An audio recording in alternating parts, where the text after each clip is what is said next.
आप देख रहे हैं बीजापुर इन्फो। मैं आपके साथ जाफर कलादगी। लोकसभा चुनाव में देश में मोदी और बीजापुर जिले में जिगजिनगी की जीत का भरोसा जताते हुए कल इंडी में बीजेपी नेता दया सागर ने एक प्रेस कॉन्फ्रेंस करते हुए कहा कि इस बार इंडी टाउन से एमपी कैंडिडेट रमेश जिगजिनगी को 50,000 से ज्यादा की लीड देकर एमपी चुनाव में जीत दिलाएंगे। इस मौके पर बीजेपी के कई पदाधिकारी रहे मौजूद। जिला पंचायती वार्ड ನಾವಾಗಲೇ ಒಂದು ನೋಡು ಮುಗಿಸಿ ಆಗಿದೆ। ಇವತ್ತಿನಿಂದ ನಾವು ಹಿರೇಬೇಲೂರು ಜಿಲ್ಲಾ ಪಂಚಾಯತಿಯಿಂದ ನಮ್ಮ ಈ ಪ್ರಚಾರ ಕಾರ್ಯವನ್ನು ಪ್ರಾರಂಭ ಮಾಡ್ತಾ ಇದ್ದೀವಿ। ಮುಂದಿನ ಸುಮಾರು 12ರಿಂದ 15 ದಿನಗಳವರೆಗೆ ನಿರಂತರವಾಗಿ ನಮ್ಮ ಭಾರತೀಯ ಜನತಾ ಪಕ್ಷದ ಎಲ್ಲ ಮುಖಂಡರನ್ನು ಒಳಗೊಂಡು ನಾವು ಪ್ರತಿಯೊಂದು ಹೋಬಳಿ ಮಟ್ಟದಲ್ಲಿ ಪಂಚಾಯತಿ ಮಟ್ಟದಲ್ಲಿ ಪ್ರತಿಯೊಂದು ಹಳ್ಳಿಗಳ ಮಟ್ಟದಲ್ಲಿ ನಮ್ಮ ಕಾರ್ಯಕರ್ತರನ್ನು ಸಂಘಟಿಸಿ ಚುನಾವಣೆಯನ್ನು ಅಡಿಗೊಳಿಸಲು ಮತ್ತು ಜನರಿಗೆ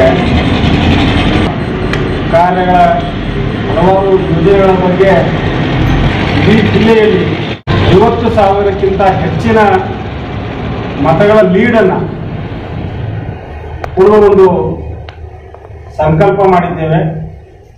ತಮಗೆಲ್ಲ ಗೊತ್ತಿರುವಂತೆ ಕಳೆದ ಲೋಕಸಭಾ ಚುನಾವಣೆಯಲ್ಲೂ ಕೂಡ ಜಿಲ್ಲೆಯ ಅತ್ಯಂತ ಹೆಚ್ಚಿನ ಲೀಡನ್ನು ನಮ್ಮ ಇಂಡಿ ಮತಕ್ಷೇತ್ರದಿಂದನೇ ಕೊಟ್ಟಿದ್ದೇವೆ। ಸುಮಾರು 28,000 ಮತಗಳ ಹೆಚ್ಚಿನ ಲೀಡನ್ನು ನಾವು ಕೊಟ್ಟಿದ್ದೀವಿ। ಈ ಸಲ ಅದನ್ನ ಕನಿಷ್ಠ 50,000 ಮತಗಳ ಅಂತರದ ಹೆಚ್ಚಿನ ಲೀಡನ್ನು ನಾವು ಇಂಡಿ ಮತಕ್ಷೇತ್ರದಿಂದ ಕೊಡುವಂತಹ ಒಂದು ವಾತಾವರಣ ಇಡೀ ಕ್ಷೇತ್ರದಲ್ಲಿ ಇದೆ। ಎಲ್ಲಿ ಹೋದರೂ ಕೂಡ ಇವತ್ತು ಯುವಕರು ಸೇರಿಕೊಂಡು ಪ್ರತಿಯೊಬ್ಬ ರೈತರು, ಹಿಂದುಳಿದವರು, ಅಲ್ಪಸಂಖ್ಯಾತರನ್ನು ಇವತ್ತು ಭಾರತೀಯ ಜನತಾ ಪಕ್ಷವನ್ನು ಬೆಂಬಲಿಸಲು ಹಾತೊರಿತಾ ಇದ್ದಾರೆ। ಇಂಥ ಒಂದು ಅಲೆ ಬರೀ ನಮ್ಮ ಕ್ಷೇತ್ರದಲ್ಲಿ ಅಷ್ಟೇ ಅಲ್ಲ, ಜಿಲ್ಲೆಯಲ್ಲಿ ಅಷ್ಟೇ ಅಲ್ಲ, ಇಡೀ ರಾಜ್ಯಾದ್ಯಂತ ದೇಶಾದ್ಯಂತ ಇವತ್ತು ಭಾರತೀಯ ಜನತಾ ಪಕ್ಷದ ಅಲೆ ಇದೆ। ನರೇಂದ್ರ ಮೋದಿ ಅವರು ಮತ್ತೆ ಪ್ರಧಾನಮಂತ್ರಿ ಆಗುವುದರಲ್ಲಿ ಯಾವುದೂ ಸಂಶಯ ಇಲ್ಲ। ಈಗಾಗಲೇ ನಮ್ಮ ಜಿಲ್ಲೆಯಲ್ಲಿ ಭಾರತೀಯ ಜನತಾ ಪಕ್ಷದ ಅಭ್ಯರ್ಥಿ ಆಯ್ಕೆ ಆಗುವುದು ನಿಶ್ಚಿತವಾಗಿದೆ। ನರೇಂದ್ರ ಮೋದಿ ಅವರು ಪ್ರಧಾನಮಂತ್ರಿ ಆಗುವುದು ನಿಶ್ಚಿತ ಆಗಿದೆ ಅಂತ ಹೇಳ್ಬಿಟ್ಟು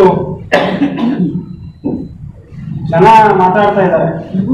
ಇವತ್ತು ಜೆಡಿಎಸ್ ಮತ್ತು ಕಾಂಗ್ರೆಸ್ನವರ ಏನು ಹೊಂದಾಣಿಕೆ ಮಾಡಿಕೊಂಡು ಒಂದು ಅಭ್ಯರ್ಥಿ ಇಳಿಸಿದಾರೋ ಅವರವ್ರ ಮಧ್ಯೆನೇ ಹೊಂದಾಣಿಕೆ ಇಲ್ಲ। ಇವತ್ತು ಕಾಂಗ್ರೆಸ್ ಕಾರ್ಯಕರ್ತರು ಇವತ್ತು ಮೋದಿ ವೋಟ್ ಹಾಕ್ತೀವಿ ಅಂತ ಹೇಳ್ತಾ ಇದ್ದಾರೆ। ನಾವೆಲ್ಲ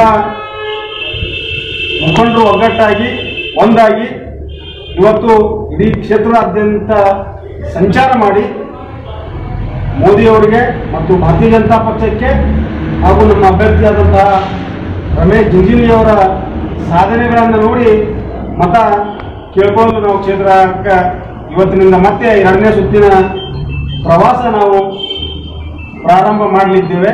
ಜಿಲ್ಲೆ ಒಳಗೆ ಎಲ್ಲರೂ ಅಭ್ಯರ್ಥಿ ಘೋಷಣೆ ಆದರೂ ಇನ್ನೂ ಅವರಲ್ಲಿ ಒಂದು ಒಕ್ಕಟ್ಟು ಕೂಡಿ ಬಂದಿಲ್ಲ। ಏನು ನಾಮಿನೇಷನ್ ದಿವಸ ಏನು ಎಲ್ಲರೂ ಕೂಡಿ ನಾಮಿನೇಷನ್ ಮಾಡಿ ಅವತ್ತು ಪತ್ರಿಕೆ ಹೇಳಿಕೆ ಕೊಡುವ ಮುಖಾಂತರ ಅಷ್ಟಕ್ಕೆ ಇವತ್ತು ನಿಂತಿದೆ ಅನ್ನುವಂಥ ಮಾತನ್ನು ನಾನು ಹೇಳಬೇಕಾಗಿದೆ।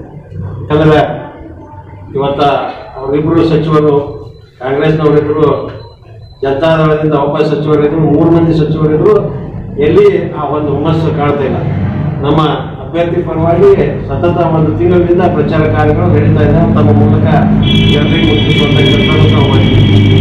ಈ ಎಲ್ಲ ವಿಷಯಗಳನ್ನು ಇಟ್ಕೊಂಡು ಇವತ್ತು ಜಿಲ್ಲೆಯಲ್ಲಿ ಅವರ ಅಭಿವೃದ್ಧಿ ಕುರಿತು ಒಂದು ಪುಸ್ತಕವನ್ನು ಬಿಡುಗಡೆ ಮಾಡಿದೆ।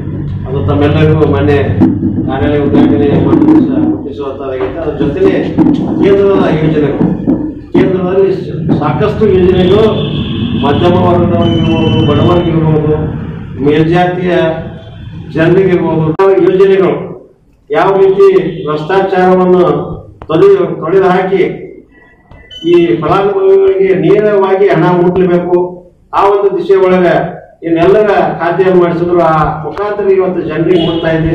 ದೇಶಕ್ಕಾಗಿ ಮೋದಿಗಾಗಿ ಸಂಸದರಿಗಾಗಿ ನಾವು ಎಲ್ಲಿ ಕೇಳಿದ್ರು ಕೂಡ ಇವತ್ತು ಸಂಸದರ ನಿಧಿಯಿಂದ ಎಷ್ಟು ಕೆಲಸ ಆಗ್ಯಾವೋ ಇಲ್ಲೋ ಅನ್ನೋಂಥದ್ದು ಭಾಳ ಮಹತ್ವಲ್ಲ। ಆದರೆ ಇವತ್ತು ದೇಶಕ್ಕೆ ಒಬ್ಬ ನಾಯಕ ಸಿಕ್ಕ ಅನ್ನುವಂಥದ್ದೇ ಪ್ರತಿಯೊಬ್ಬರ ಜನರ ಒಂದು ಆಶಾದಾಯಕವಾದಂಥದ್ದು. ಇವತ್ತಿನ ದಿವಸ ನಾವು ಎಲ್ಲ ಕಡೆಗೆ ಕೇಳ್ತಾ ಇದ್ದೇವೆ. ಇವತ್ತು ಸಾಕಷ್ಟು ಏನದ ಅವರು ಸರ್ವೆ ಮಾಡೋದ್ರ ಮುಖಾಂತರ ಎಲ್ಲಿ ಬೇಕಾದ್ರೆ ಕೇಳ್ತೇವೆ. ಇವತ್ತು ಮೋದಿ ಅನ್ನುವಂಥ ವ್ಯಕ್ತಿ ನಮಗೆ ಇಂಥ ನಾಯಕ ಒಳ್ಳೆ ನಾಯಕ ಸಿಗ್ತಾನೆ ಅನ್ನುವಂಥದ್ದು ಎಲ್ಲಿ ಬೇಕಾದಲ್ಲಿ ನಾವು ಇವತ್ತು ಕೇಳ್ತಾ ಇದ್ದೇವೆ. ಅದೇ ರೀತಿ ಒಳಗೆ ನಮ್ಮ ತಾಲೂಕಿನಾಗ ನಮ್ಮ ಜಿಲ್ಲೆ ಒಳಗಾದ್ರೂ ಕೂಡ ಇವತ್ತು ಸನ್ಮಾನ್ಯ ನರೇಂದ್ರ ಮೋದಿ ಅವರ ಹಾಗೂ ನಮ್ಮ ರಮೇಶ್ ಜಿಗಜಿಣಗಿ ಸಾಹೇಬರ ಒಂದು ಕಾರ್ಯವನ್ನು ನೋಡಿ ಇವತ್ತಿನ ದಿವಸ ನಮ್ಮಲ್ಲಿ ಭಾರತೀಯ ಜನತಾ ಪಕ್ಷಕ್ಕೆ ಒಳ್ಳೆಯ ಬಹುಮತ ಸಿಗ್ತದೆ ಅಂತ ಹೇಳಿ ನಮ್ಮೆಲ್ಲರ ಆಸೆ ಹೊಂದಿರೋದ್ರಿಂದ ತಾವು ಇದಕ್ಕೆ ಕೆಲವೊಬ್ರು ಗುರುತಿರ್ಲಾರ್ದವ್ರು ಏನು ಹೇಳ್ತಾರಪ್ಪ ಅಂತ ಕೇಳಿದ್ರೆ ನೀರು ಕೇಳ್ತಾರೆ, ಇಂಥವು ಓಣಿ ಒಳಗೆ ರಸ್ತೆಗಳಾಗಿಲ್ಲ ಅಂತ ಕೇಳ್ತಾರೆ. ಅದನ್ನು ಯಾರು ಮಾಡಬೇಕು ಅನ್ನುವಂಥದ್ದು ಸ್ವಲ್ಪ ದಿನ ಜನರಿಗೆ ಗೊತ್ತಿಲ್ಲ. ಯಾಕಂದ್ರೆ ಅದು ಮುನ್ಸಿಪಾಲ್ಟಿ ಅವ್ರು ಮಾಡಬೇಕು, ಸ್ಥಳೀಯ ಶಾಸಕರು ಮಾಡಬೇಕು.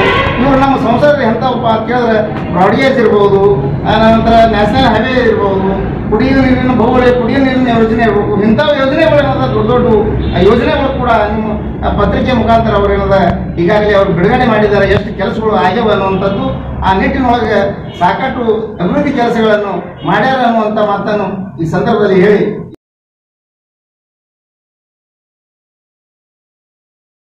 और भी खबरों के लिए लाइक कीजिए, शेयर कीजिए और सब्सक्राइब कीजिए बीजापुर इन्फो चैनल को। और हाँ, बेल आइकॉन दबाना ना भूलिएगा। धन्यवाद।